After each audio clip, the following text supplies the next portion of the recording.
तो लीजिए प्यारे विद्यार्थियों, आज हम जानने वाले हैं बोर्ड परीक्षा 2026 कक्षा 12वीं आपके अर्थशास्त्र विषय के पेपर में आने वाले चार चार अंक वाले ऐसे क्वेश्चन आंसर जो कि प्यारे विद्यार्थियों आपके पेपर में परीक्षाओं में छापे गए हैं।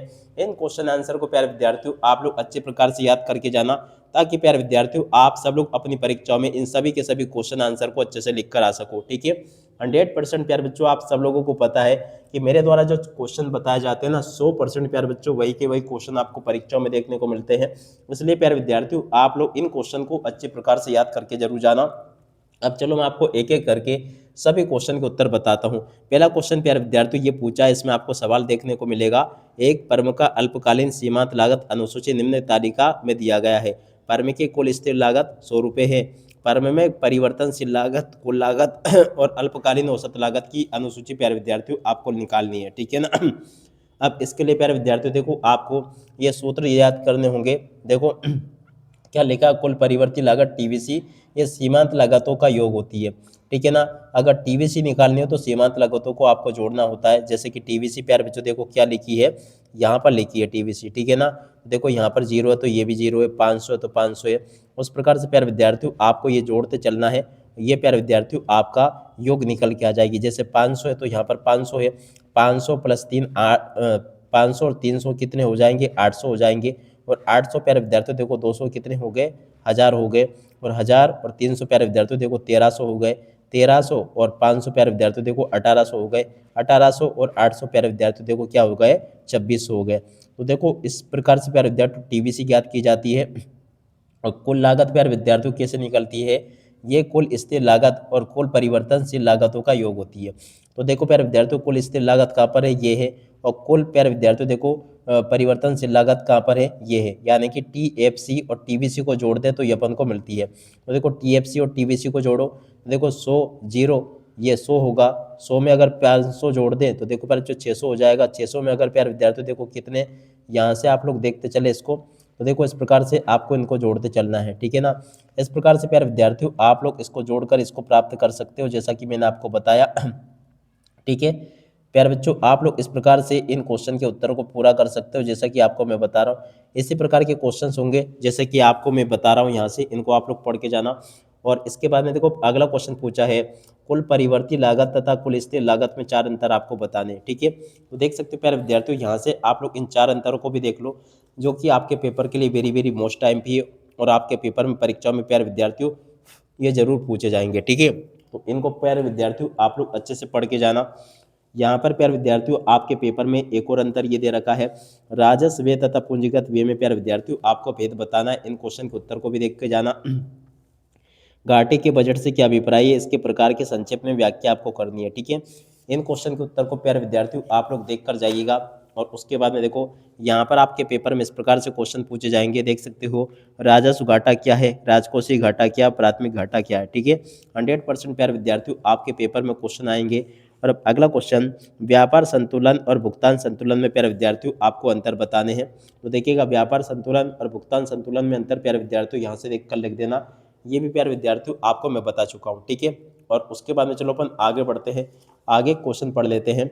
देखिएगा प्यारे विद्यार्थियों, स्थिर विनिमय दर के 2 गुण और एवं 2 दोष आपको बताने हैं। ठीक है, स्थिर विनिमय दर के प्यारे विद्यार्थियों देखो 2 गुण और 2 दोष यहाँ से देख कर लिख देना। ये प्यारे विद्यार्थियों आपको मैं बता चुका हूँ। अब अगला क्वेश्चन प्यारे विद्यार्थियों पूछा है, एक वस्तु की मांग पर विचार करें, 5 रुपये की कीमत पर इस वस्तु की 15 इकाइयाँ की मांग की जाती है। मान लीजिए वस्तु की कीमत बढ़कर 7 रुपये हो जाती है और परिणाम स्वरूप वस्तु की मांग घटकर 12 इकाई हो जाती है। कीमत लॉस की प्यारे विद्यार्थियों यहाँ पर आपको गणना करनी है। इस क्वेश्चन के उत्तर को प्यारे विद्यार्थियों आप लोग देख लीजिएगा। और देखो प्यारे विद्यार्थियों, यहाँ पर मैं आपको केवल वो क्वेश्चन बता रहा हूँ जो कि आपके पेपर में परीक्षा में छप चुके हैं, इसलिए आप लोग इनको अच्छे से देख कर जाना। मांग के नियम की प्यारे विद्यार्थियों आपको सचित्र व्याख्या करनी है। 100% प्यारे बच्चों आपके पेपर में आएगा। जैसा कि प्यारे विद्यार्थियों मैंने आपको अंग्रेजी विषय का पेपर मिलवाया था ना, हमारे नोट्स में से कितना फंसा है, उसी प्रकार से मैं आपको अर्थशास्त्र का पेपर भी मिलवाऊंगा। मत चिंता करो, पूरा का पूरा पेपर, ये जो नोट्स मैं आपको बता रहा हूँ ना, जो पीडीएफ में आपको पढ़ा रहा हूँ ना, इसी में प्यारे बच्चों पूरा का पूरा पेपर आपका बनकर आया है। आप चाहे इसे मानो चाहे मत मानो, मगर देखो जो क्वेश्चन प्यारे विद्यार्थियों आपको मैं बताता हूँ ना, 100% प्यारे बच्चों वही के वही क्वेश्चन आपके पेपर में परीक्षा में आपसे पूछे जाते हैं। उसके बाद में देखो यहाँ पर क्वेश्चन दे रखा है, एक ऐसे बाजार को लीजिए जहाँ केवल 2 उपभोक्ता है। ठीक है प्यारे विद्यार्थियों, तो इस प्रकार से आप लोग इसको भी देख कर जाइएगा। ये भी प्यारे विद्यार्थियों आपको मैंने पूरा का पूरा बता लिया। मान लीजिए एक फर्म का उत्पादन फलन Q बराबर ये है, तो देखो जो 100% आपके पेपर में यह आने वाला क्वेश्चन है।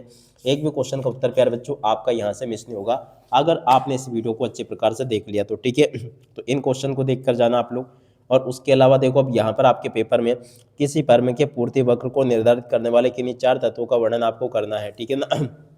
तो देखो प्यारे विद्यार्थियों, पूर्ति को निर्धारित करने वाले तत्व कौन कौन से? वस्तु की कीमत है, उत्पादन के साधनों की कीमत है, प्रौद्योगिकी की स्थिति है, संबंधित वस्तुओं की कीमत प्यारे विद्यार्थियों है, ठीक है प्यारे विद्यार्थियों। इस प्रकार से प्यारे विद्यार्थियों आपको मेरे द्वारा यहाँ तक का पूरा सॉल्यूशन बता दिया गया है। अब अगला क्वेश्चन पढ़ते हैं। लाभ अधितमीकरण का अर्थ आपको बताना। 100% प्यारे विद्यार्थियों आपके पेपर में परीक्षा में क्वेश्चन आएगा, तो इसको भी आप लोग पढ़ के जाना जैसा कि आपको मैंने बताया, ठीक है। अब चलो इसके बाद में अपन आगे बढ़ते हैं, अगले क्वेश्चन के आंसर को पढ़ लेते हैं। तो देखो यहाँ तक का पूरा मैंने आपको बता दिया। अब अगला क्वेश्चन, मुद्रा के किन्हीं 4 कार्यों को लिखिए। देखिएगा प्यारे विद्यार्थियों, मुद्रा के कार्य होते हैं विनिमय का माध्यम, मूल्य का मापक, मूल्यों का संचय, और उसके बाद में देखो प्यारे विद्यार्थियों विलंबित भुगतानों का मानक, ठीक है ना। इसके बाद में देखो प्यारे विद्यार्थियों अगला क्वेश्चन यहाँ पर आपको दे रखा है, भारतीय रिजर्व बैंक की संक्षिप्त मौद्रिक नीति में कौन कौन से उपकरण हैं।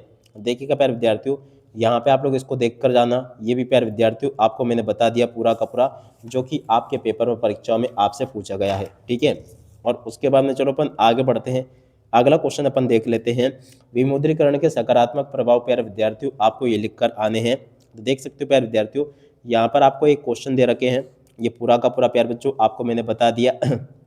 उसके बाद में देखो अगला क्वेश्चन, व्यापारिक बैंकों के कार्यों की विवेचना आपको करनी है। व्यापारिक बैंकों के कार्यों की विवेचना प्यारे विद्यार्थियों इस प्रकार से आपको कर देनी है। देख सकते हो प्यारे विद्यार्थियों ये पूरा का पूरा प्यारे बच्चों आपको मैंने बता दिया। उम्मीद करता हूँ कि प्यारे विद्यार्थियों आपको यह पूरा का पूरा प्यारे विद्यार्थियों जैसा मैंने आपको समझाया ना, उसी प्रकार से प्यारे विद्यार्थियों क्वेश्चन आपको पेपर में परीक्षा में आपको देखने को मिले होंगे, ठीक है ना। उसके बाद में देखो प्यारे बच्चों यहाँ पर आपके पेपर में क्वेश्चन इस प्रकार से दे रखे हैं। उसके बाद में देखो यहाँ पर आपके पेपर में क्वेश्चन दे रखे हैं, अत्यधिक मांग एवं अभावी मांग के 4 अंतर आपको बताने, ठीक है। इस प्रकार से प्यारे विद्यार्थियों आप लोग इस क्वेश्चन के उत्तर को भी देख कर जाना। और उसके बाद में देखो अगला क्वेश्चन, मांग के नियम के 4 अपवादों की विवेचना आपको करनी है। तो देखिएगा मांग के नियम के 4 अपवाद कौन कौन से? गिब्बन का विरोधाभास है, प्रतिष्ठा सूचक वस्तुएं हैं। 100% प्यारे बच्चों आपके पेपर में क्वेश्चन आएंगे इनमें से, तो इसलिए आप लोग इनको अच्छे से पढ़ के जाना। उसके बाद में देखो यहाँ पर क्वेश्चन पूछा है, मांग की कीमत लॉस की श्रेणियों के नाम आपको लिखने। 100% प्यारे बच्चों आपके पेपर में आएगा और किसी भी एक को प्यारे विद्यार्थी इस प्रकार से आपको समझाना होगा, ठीक है। तो ये भी मैंने आपको बता दिया, इस प्रकार से आपको इसका चित्र भी बनाना होगा। उसके बाद में देखो यहाँ पर आपको प्रश्न दे रखा है, निम्न तालिका में श्रम का कुल उत्पाद दिया गया है, श्रम का औसत उत्पाद एवं सीमांत उत्पाद आपको ज्ञात करना, ठीक है। इस प्रकार से प्यारे विद्यार्थियों आप लोग इसको देख लीजिएगा। और उसके बाद में चलो अपन आगे बढ़ते हैं, आगे इन प्रश्नों को पढ़ लेते हैं। देख सकते हो प्यारे विद्यार्थियों यहाँ तक के सभी क्वेश्चन मैंने आपको बता दिए।